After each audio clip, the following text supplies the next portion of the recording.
Hey everyone, this is Corey with Stafford's EDC, and today we're taking a look at two Cavol knives. Now, this first one I'm going to show you here is a little bit crazy. This is I'm going to butcher this name.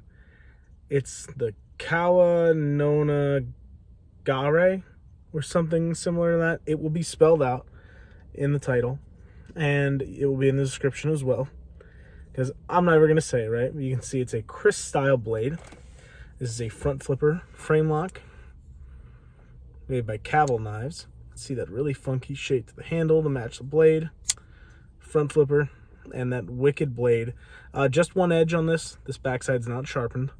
Though, with the way this sits, it's tough to say they could have gotten away with it. It would have been slightly asymmetrical, but I think they could have tucked that in there and sharpened it, and this had a slightly shorter backside, but nevertheless, you do have a cutting edge on this side, all the way to the tip, and we'll talk a little bit more about this in a moment.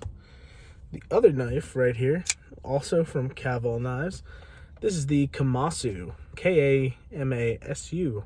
Thankfully, they put the name on this one, so it's easier to remember, but you can see this is a funky piece as well, and something cool about this carbon fiber here is that it's actually glow-in-the-dark carbon fiber. Now, I won't really be showing that off in this video unless I cut in some B-roll later on, but I don't think I'm going to do that because I don't really edit videos often, so probably won't be doing that. But let's talk about these knives. Let's go back to the Kawanona Gare thing here. So, obviously, this is not a typical EDC knife, and the point's not directly straight either, so this isn't exactly a self-defense knife either. The Chris, I believe, if I'm remembering from watching shows like, I think it was Deadliest Warrior, I think was one of the shows that used to be on TV, where they used to talk about weapons like this, and of course, like Forged in Fire talks about the historical significance of interesting blade shapes like this. I really believe that this is just meant to create a nasty wound channel when it was stabbed into somebody, that the cuts wouldn't be even, and it would just be getting harder to sew that wound up. Now, this, of course, does not make it the most effective for everyday carry. You have a pretty short grind. Obviously, it's like a dagger type of grind, where you have the grind coming down from the central ridge here. This medial ridge, which has a nice fuller that follows the curves of the blade, which is really cool to see. But this doesn't have a whole lot of utility to it, at first look anyway. But what you do have is a really nice pointy tip that works really well for detailed cuts. This works great as a box opener, just undoing tape, making a small shallow cut into something. This works great. It's gonna do fine for that, just the same way that a hawksbill would. But a hawksbill is also a very particular blade that is more made for self-defense, but not really suited for other tasks, and that's kind of where this one lands. The action is good. The front flipping feels great. The detent's right on for a front flipper like this. It's light, but you don't want it to be crazy, especially with this funky handle. Really neat, interesting knife, nevertheless. And they have a black version as well. This one is in blue titanium, and I think these are north of $200, but it might just be at that $200 range. It might be $199. I know I saw these on White Mountain Knives. Don't quote me on the price, but I think they're around 200 bucks. Funky piece. Really interesting to look at this thing and to check this out. Definitely not my taste or style, but somebody's gonna love this out there. And yeah, it's a good one. Now let's go back to the Kamasu here. This one, though gigantic, is definitely more practical.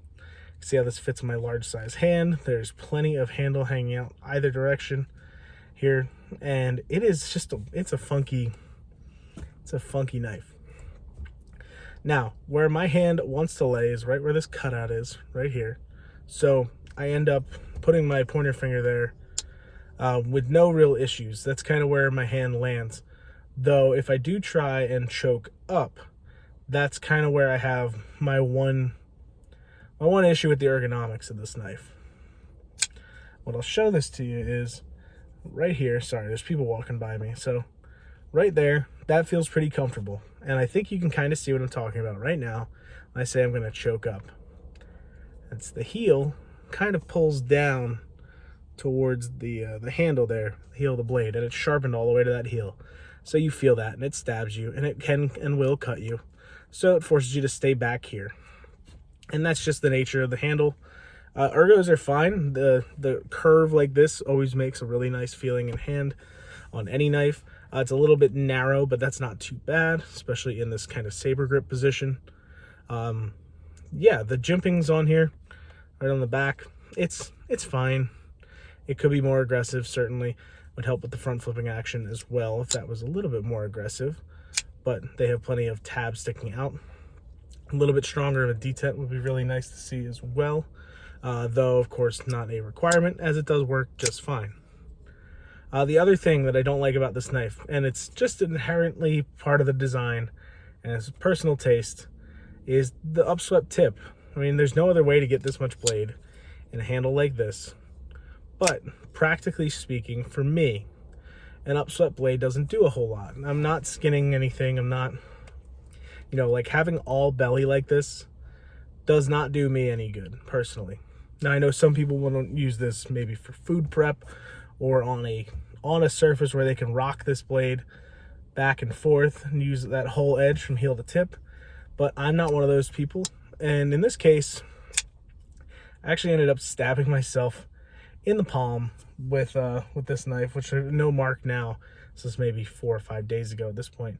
But I stabbed through some cardboard, and holding it, you're not thinking about it because the blade is so far in front of your hand, but the tip is so far back that I wasn't thinking, and I got myself right in the palm.